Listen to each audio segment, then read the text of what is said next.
Hi guys, Radhe राधे। आज मैं आपको बताने वाली हूँ आधी हथेली पर पीकॉक की डिज़ाइन और आधी हथेली पर दुल्हन बनाना। गाइस, आपने मेरे ब्लॉग देखे होंगे तो कई बार ब्राइडल को देखा होगा मैंने पीकॉक की डिज़ाइन और ये वाली दुल्हन बनाई है।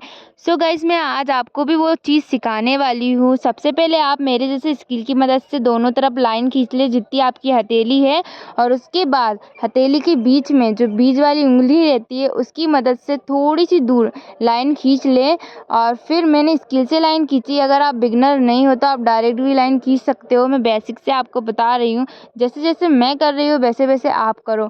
और जितना आप इसको टाइम दोगे गाइस, उतनी आपकी फिनिशिंग बहुत अच्छी होती जाएगी। और आप कम से कम 20-25 बार प्रैक्टिस करके देखो घर पर। जितना आप प्रैक्टिस करोगे उतना ही आपका हाथ जमता जाएगा। गाइस, नीचे भी आप मेरे जैसे लाइन खींच ले, क्योंकि हमारी हथेली इतनी ही बड़ी होती है। और मेरे ब्लॉग में आप देख सकते हो मैंने ये डिज़ाइन कहाँ पे बनाई है, मैंने ब्लॉग डाले हुए हैं। गाइस, जैसे जैसे मैं बना रही हूँ वैसे ही आप लोग भी बनाते जाओ।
मैंने आपको दुल्हन और पीकॉक की डिज़ाइन बता दी है कैसे बनाते हैं। और अगर आपको कुछ सीखना है तो आप वीडियो के नीचे कमेंट करके भी मुझसे पूछ सकते हो, और अगर आपको कुछ समझ में नहीं आया है तो भी आप मुझसे कमेंट करके पूछ सकते हो, मैं रिप्लाई ज़रूर करूँगी। मिलते हैं नेक्स्ट वीडियो में। वीडियो पसंद आई हो तो लाइक करना, शेयर करना, कमेंट करना और आपकी छोटी बहन को सब्सक्राइब करना। Thank you for watching. Bye. Radhe राधे।